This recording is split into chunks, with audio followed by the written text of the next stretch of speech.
السلام علیکم۔ آج کا میرا ٹاپک ہے کرنٹینہ سینٹر۔ کرنٹینہ سینٹر کے بارے میں بتا دوں، یہ کرنٹینہ سینٹر ہے کیا، کسے کہتے ہیں، کیا چیز ہے، اس کے بارے میں آپ کو تفصیل سے بتاؤں گا۔ کرنٹینہ سینٹر کے بارے میں یہ اب جب سے کرونا وائرس آیا تب سے کرنٹینہ سینٹر سن رہے ہیں۔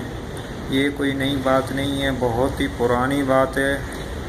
پہلے کے دور میں جب سائنس نے اتنی ترقی نہیں کری تھی، پہلے کے دور میں کیا ہوتا تھا کہ جب پانی کے جہازوں میں ایک ملک سے دوسرے ملک جاتے تھے لوگ، یہ ہوائی جہاز نہیں ہوتے تھے، ہوائی سفر نہیں ہوتا تھا، پانی کے جہازوں میں ہی سفر کیا جاتا تھا۔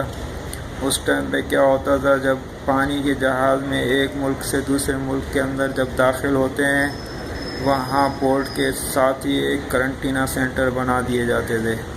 کرنٹینہ سینٹر اس لیے بنا دیے جاتے تھے کہ وہاں ان کو رکھا جاتا ہے، وہاں یہ ڈاکٹر بٹھاتے ہیں، وہاں یہ چیک اپ کرتے ہیں، ٹیسٹ کرتے ہیں کہ اس کے اندر کوئی وائرس یا کوئی بیماری تو نہیں ہے۔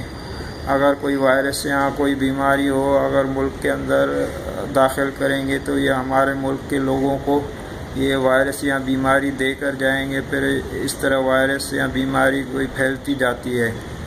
اس لیے ادھر کرنٹینہ سینٹر میں رکھتے تھے، وہاں یہ چیک کرتے تھے کہ اس کے اندر کوئی وائرس یا کوئی بیماری تو نہیں ہے۔ پھر بھی 2 سے 3 دن اس کو رکھتے تھے، چیک اپ کرتے تھے، اس کے بعد پھر اس ملک کے اندر داخلے کی اجازت دیتے تھے۔ اگر اس کے اندر کوئی وائرس نہیں ہے پھر داخلے کی اجازت دیتے تھے، اگر اس کے اندر کوئی وائرس ہے پھر جیسے کرونا وائرس جیسے اب ہو گیا ہے، اسے پھر آئسولیٹ بند کر دیتے تھے یا واپس ڈیپورٹ کرتے تھے۔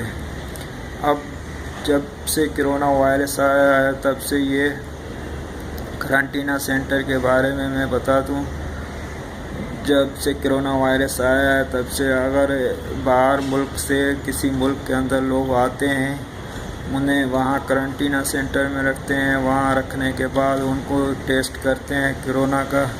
جب کرونا کا ٹیسٹ کرتے ہیں تو نیگیٹو آ جاتا ہے تو پھر اسے واپس بھیج دیتے ہیں گھروں کی طرف۔ اگر پازیٹیو آ جاتا ہے تو پھر اسے آئسولیٹ کرتے ہیں۔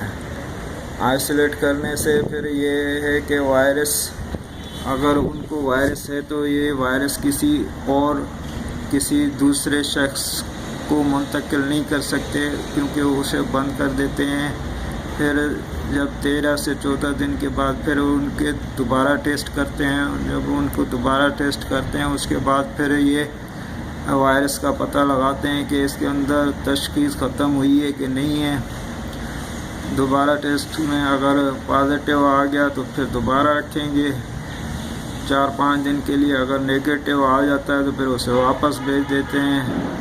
ایسے ہی کرونا وائرس کے جو مریض ہوتے ہیں انہیں پھر آئسولیٹ کیا جاتا ہے، بند کیا جاتا ہے۔ یہ کرنٹینہ سینٹر کے بارے میں نے معلومات بتائی ہے۔ کرنٹینہ سینٹر اب اسے کرنٹینہ سینٹر کہتے ہیں، جہاں لوگوں کو ٹیسٹ کر کے باہر سے جو آنے والے جتنے بھی لوگ ہیں وہاں پہ رکھتے ہیں، وہاں پہ ان کا ٹیسٹ کرتے ہیں۔ اگر کسی کا کرونا وائرس پازیٹیو آ جاتا ہے پھر اسے بند کر دیتے ہیں، اگر نیگیٹو آ جاتا ہے تو گھر جانے دیتے ہیں۔ اسی کو کرنٹینہ سینٹر کہتے ہیں۔ اگر آپ کو یہ میری ویڈیو اچھی لگے تو لائک اور سبسکرائب کریں اور بیل آئیکن کو دبانا مت بھولیے۔ خدا حافظ۔